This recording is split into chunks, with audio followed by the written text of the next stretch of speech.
Many high-income professionals find the opportunity to grow their influence comes from their sales abilities. So we're going to talk today about selling high-ticket services. We're going to talk about how to approach selling yourself, because as a top 10% earner, you are a high-ticket solution, or selling a high-ticket solution as a means of a business, whether you're a consultant or you're a independent contractor or an accountant or something like that. You have your own practice. The key to understand here is that connecting with prospects in a way that positions you as an expert increases your value to them, as well as gives them more reasons to hire you over anybody else. You want to give them a reason to engage, and we're going to talk about that, and we're going to talk about how you follow up and how you make connections that ultimately build better business relationships. I'm Justin Hitt with Inside Strategic Relations, where we help you transform your business relationships into profits. Now, again, you don't have to be a salesperson. You don't have to be an extrovert. You don't have to be pushy or anything, but your ability to network in a marketplace to find individuals who want to hire you at higher than average rates is a critical function to increase your income, but also to leverage your influence. So what are we doing here? We don't want to broadcast out in the marketplace that, hey, I'm available to hire. You may not be aware that most recruiters, especially high-end recruiters for six-figure positions, will throw away a resume if you haven't had a job in three months or less. So if you're actively employed, that's the best opportunity for you to get a new position. Companies don't want to hire a person who can't find a job. Now, you could have a life situation where you take some time off. You might be on a sabbatical. You might have made lifestyle choices, but most recruiters don't really care. Now, if you're operating as a freelancer, kind of a free agent, and you have the consulting business on the side, and you have the main employment, whether it's if you're running a firm, you've got both of these combined, but you may have the job you go to, and then you have the job you want to be in.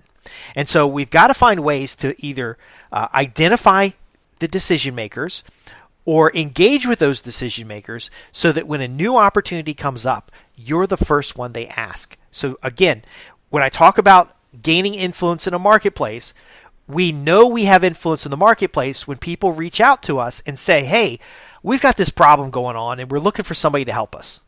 It's when people reach out to you to get a book or a report, or they ask you to speak at a trade association or mentor somebody. If you have those things happening, we can structure them in such a way that not only increases your influence so that it happens more, and that's how a lot of people go from working at an agency to having their own agency. And an agency, I mean ability to have freedom in decisions. So if you're working for somebody else inside their agency, they are having the maximum freedom and ability to make decisions, and you have to follow the instruction that they provide. If you're able to produce your own agency, then you're able to make decisions on your own. You still might be working for somebody else, but you have greater flexibility. I hope when I share these, what seem to be abstract terms, that you're understanding them as models and ways of looking at your situation. Are you working inside the box, meaning you work for a corporation, or are you working outside the box? You still might work for the corporation, but you have greater flexibility. So thinking about that, we want to identify individuals in the marketplace who can make a decision to hire you and then stay in touch with them in such a way that's engaging and positions you as an expert.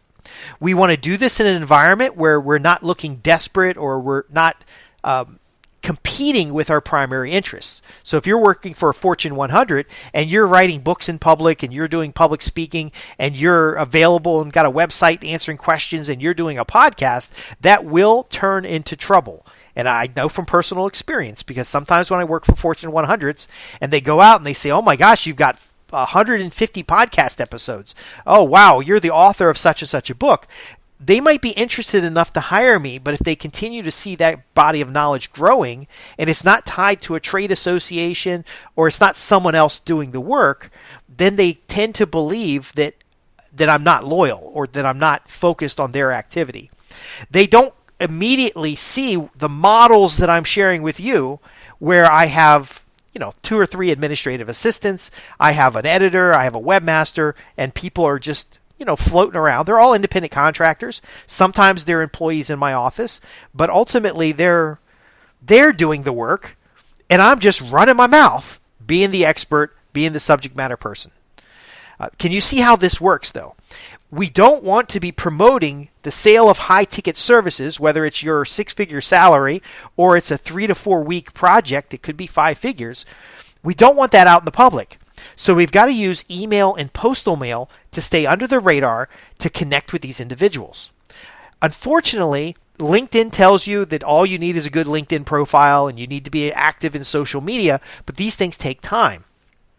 What I'm proposing here, and what I've seen work really well for my clients and for others in the marketplace, is that you want to set up a reason for people to get on your mailing list.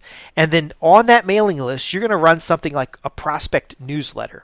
So you're going to provide a few bullet points of what you're doing each month or each week in order to help these people see opportunities. Now, I've done this by listing out jobs that are available real time. So recruiters would contact me and say, hey, I've got this great position I think you're qualified for. I was currently engaged at the moment. I would package that position up and share it with my mailing list of people with similar job titles. And then someone on that list would get a job. And then I would get the reciprocity value and relationship value of helping them find a new opportunity. Now, what the recruiters didn't know is that I had a list of, like a couple hundred people to send this out to. But when the recruiter knew that they could give me an opportunity and then I would find them a placement, they would give me more opportunities. And what the recruiter always tried to do, because the recruiter understood this model, the recruiter tried to get me to give them the names of the people that I was passing this along to so that they can just reach out to those people directly. But no, I used what Harvey Brody calls as the toll booth position, and I was the middle person. Now, I would get a little excerpt about some of the latest, notes from the latest training I took. I would have new job opportunities that have come across my desk. I would have quotes and tips and tricks, and then I would send it out like a newsletter. I'm not just blasting this to my friends and family. I'm have a landing page somewhere, and people can sign up for it, and then ultimately I would send that out. And what this does is it gives your target audience or peers in your network an opportunity to save a lot of time. It gives them talking points that they can use to look smarter, and then ultimately it lets them know what you've been up to in a hearable way. If you're doing the Christmas letter format where you say, I've been doing this, I've been doing that, that's bragging on social media, and people who can make decisions to hire you are not on social media. So we're going to, again, do this direct. We're going to do this with a postal letter. We're going to have just the outline format that's designed to get someone to spin off a question or to follow a link. Now, once you've got this list built up, you're sending out the regular weekly or monthly message. You then can start having links that tie to a webinar, to a special report you've written, to answers to questions you've received. Now, originally, my newsletters 20 years ago were me doing this with a target audience. I had gotten up to 16,000 individuals. Now, again, these lists are segmented, so I'm not sending the same thing to 16,000 individuals. But I had an administrative assistant who would compile what we've done that week and some case studies, and I was sending a print prospect newsletter, and because they would put together all the pieces, and then I would send emails, and I would mail out maybe 1,000 of the prospect newsletter every month, and then send out 5,000 to 10,000 of the actual email. And then in my case, I decided to go ahead and be a publishing company because I had a lot of content. But in your case, it means a consistent stream of new opportunities. It means now you're positioned in the marketplace, and now you get invited to the trade association. So let's say you have you're a certified procurement manager, and now you're getting invited to speak at the procurement association or their local chapter meetings, and now you're echoing that back to your list to show that you've been invited to speak at an event. You might get a better turnout at that event, which saves you time, resources, and effort, because you're going to speak at the event anyway, and you have this huge audience, and then afterwards you can chat with people, catch up with people, do your business networking. That is way more cost effective and way more time effective than going to different networking events and just being in the audience. So do you see how this works? This is an application of strategic relationships. It will be awkward up front to send a personal email that invites people who receive that email to write you with questions or to connect or to get on the phone and talk. This is not about one-on-one coffee meetings. This is about them getting on the phone with 30 other people, and you're the expert presenter. If we were sitting here together, it wouldn't be such a mind dump. But let me just summarize. First off, you want to cross-reference contacts between your existing database and do individual one-on-one connections. And this could be, again, like I said, a recruiter contacts me with a job opportunity and I'm already engaged. I might package that up into 1 or 2 sentences and then forward it to 3 or 4 people on my list who qualify for that position. The message is going to be, hey, this came across my desk. I think you might be better qualified for it, or I'm currently engaged and I think this would be a good opportunity.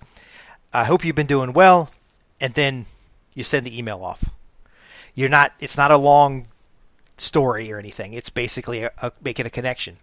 Now you might have a monthly letter that has 3 or 4 bullet points that says, hey, how's everybody been doing? Here are the 3 or 4 things that I've been working on. What kind of exciting things are going on with you? And then that goes out. You get a couple email replies. Most people just ignore it. But you might get somebody that contacts you back and says, oh, you're doing a commission on this particular audience. I'm interested in that. Let's connect.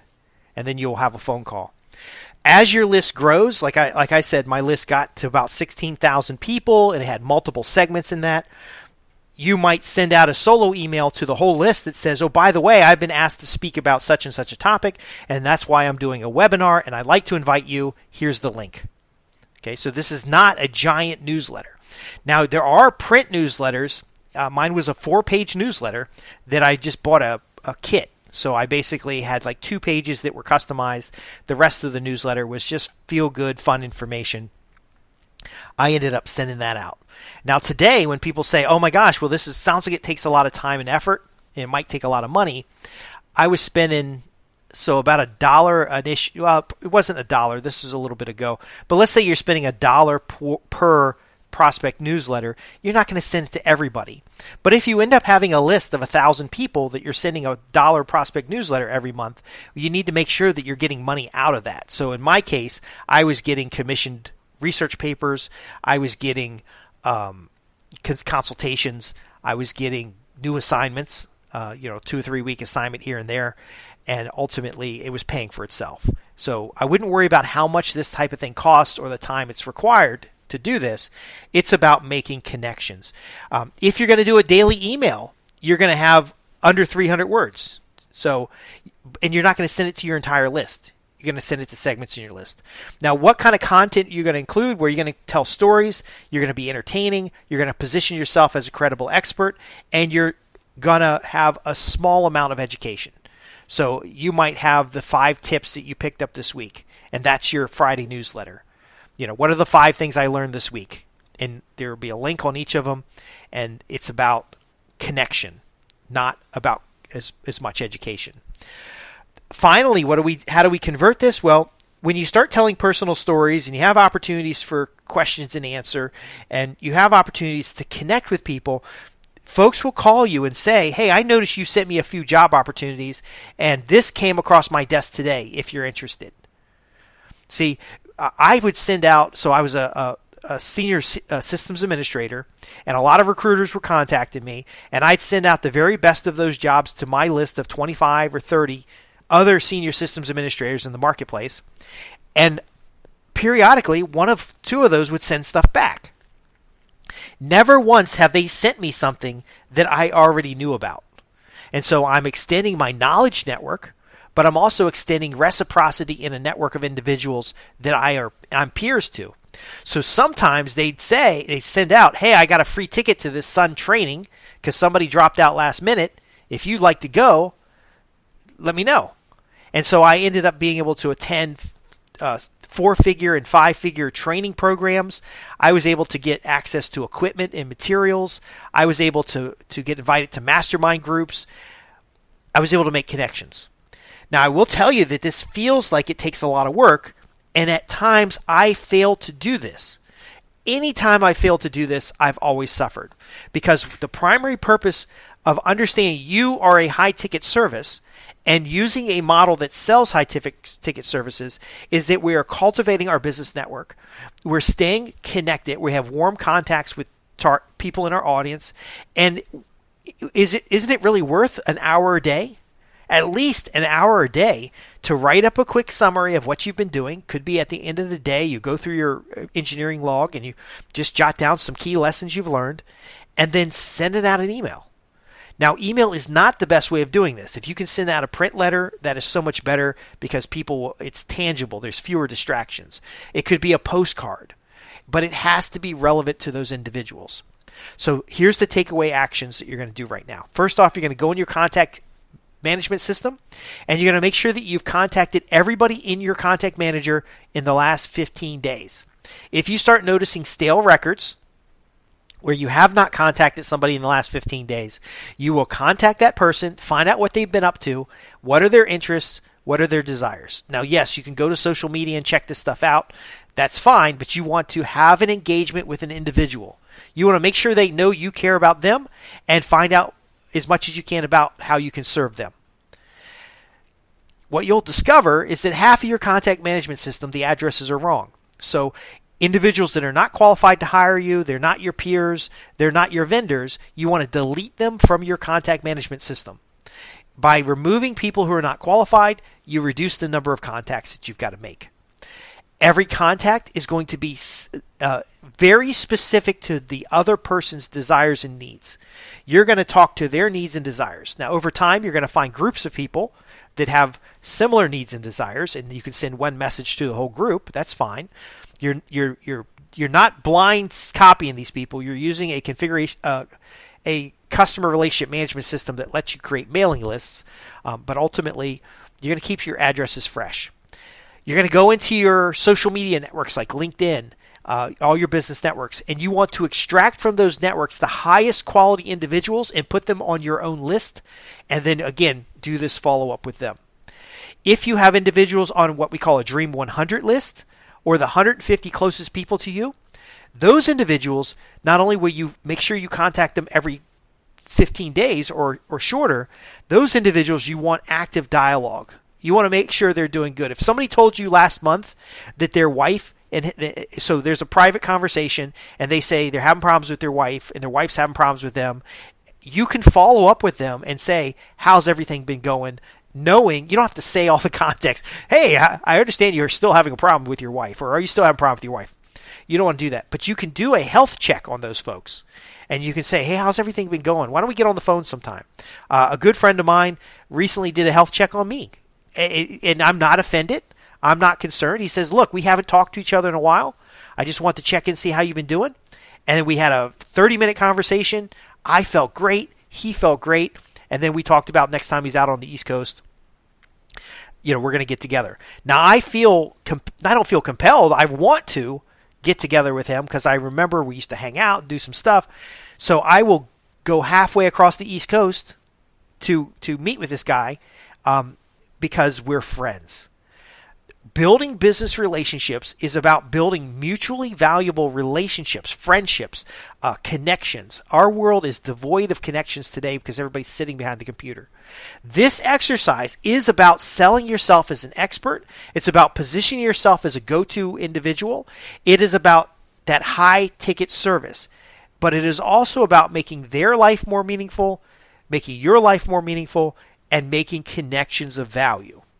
So if you want to go into this in a little more detail, I do have some notes here about the different kinds of content you can send because you don't want to send the same thing all the time. People can see your previous emails and they will know that it's a gimmick. You want to make this sincere connections. If you can't spend an hour a day to do this, spend 30 minutes a day. If you can't spend 30 minutes a day, spend 15 minutes a day. But the longer it takes between connections, meaningful connections, the harder it is going to be to keep relationships or to keep peer connections. As you age as an adult, you'll have fewer and fewer meaningful connections, but that is not by design. There are 80-year-old individuals that I know that will get 30 or 40 Christmas cards when it comes around the holidays. And they can name the people who are sending these cards, and they have some idea what these people are doing. I know people that if I need a real estate agent or I need a construction, somebody to do construction on a project for me, I can ask them and they will know somebody and feel comfortable with referring those people. That is what strategic relationships is about. That is what we're teaching you here. So again, I talked in the context of selling a high-ticket service. Your $150,000 or $300,000 a year salary is a high-ticket service. They're paying you like $10K a month. You got to constantly sell it. You can sell it when you're there, but you can also sell it when you're looking for new opportunities by acting as a free agent. And this particular system that I outlined here, again, is keeping everything under the radar because some people are weirded out by an individual that they don't perceive as an expert sending out a monthly newsletter. But again, if you're sending out to 1,000 people and only 800 of them believe you to be an expert in what you do, that's okay. We're focused on the 800. We're not focused on the 200 that may be confused.